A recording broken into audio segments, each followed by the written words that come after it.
Now इन्हीं plus minus multiply और divide के फार्मूलों को फाइनेंशियल कंपनीज के अंदर अगर सैलरी के पैटर्न के अंदर देखा जाए तो वो किस तरह से इस्तेमाल होता है उसको समझने की कोशिश करते हैं। मिसाल के तौर पर मेरी कंपनी के अंदर एक एम्प्लॉय जिसकी बेसिक सैलरी 18,000 रुपीज है,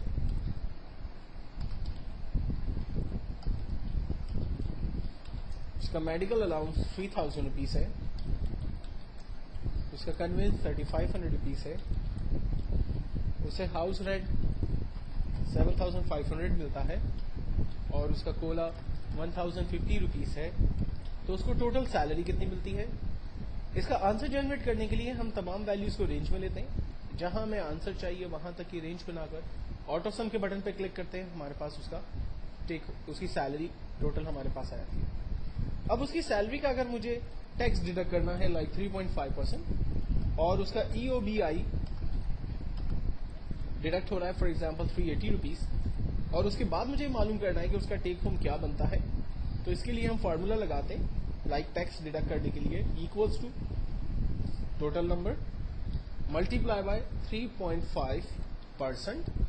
आंसर आ गया हमारे पास 1156.75 उसका टैक्स डिडक्ट हो रहा है, जबकि टेक होम इसका equals to salary minus tax minus EOBI, तो जो उसका टेक होम है वो 13513.25 उसका टेक होम बनता है।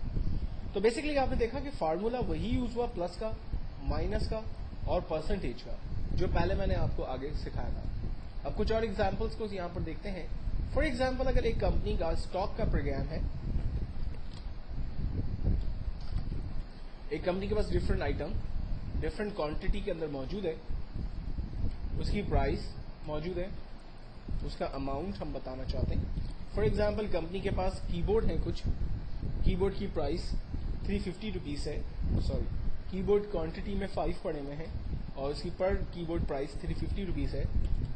कंपनी के पास कुछ माउस मौजूद है, एक माउस की कीमत 200 रुपीज है और 10 माउस कंपनी के पास है।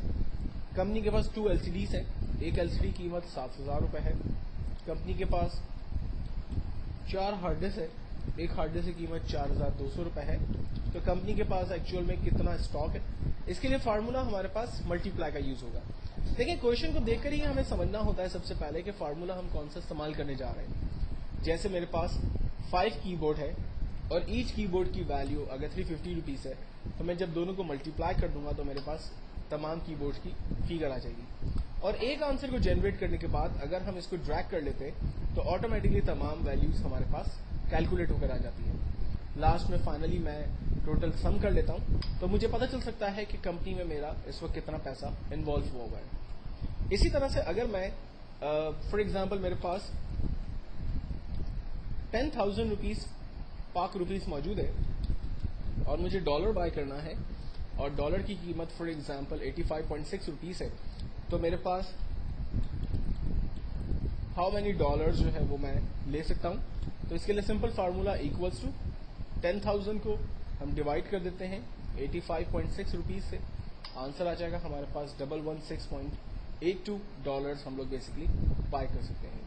तो आपने देखा कि बेसिकली वही सारे फार्मूले जो हम लोगों ने ऊपर अपनी मार्कशीट के अंदर डिस्कस किए थे, जब यही फार्मूले फाइनेंशियल कंपनीज के अंदर, स्टॉक के प्रोग्राम के अंदर या पेरोल सिस्टम के अंदर या पेटी कैश प्रोग्राम के अंदर या बैलेंस शीट के अंदर या मनी कन्वर्जन के अंदर यूज हो रहे हैं, तो एक्चुअल में फार्मूले वही हैं, प्लस माइनस मल्टीप्लाई डिवाइड, लेकिन उसकी शक्लें बदल जाती हैं। हमेशा ख्याल रखें कि आने वाले क्वेश्चन को पहले गौर से समझें और उस पर कौन सा फार्मूला इस्तेमाल होगा उसको आप देन इस्तेमाल करें। और फार्मूले को इस्तेमाल करने के लिए हमेशा ख्याल रखें कि आपके जहन में कैलकुलेटर के क्लियर कॉन्सेप्ट्स होने चाहिए। एक्सेल में फार्मूले को इस्तेमाल करने के लिए आप सबसे पहले इक्वल का बटन प्रेस करते हैं, देन उसके बाद फर्स्ट वैल्यू ऑपरेटर और देन सेकंड वैल्यू देकर एंटर करते हैं, आपके पास रिजल्ट जो है वो जनरेट होते हैं। नेक्स्ट फार्मूले में नेक्स्ट ट्यूटोरियल्स के अंदर डिस्कस करूंगा।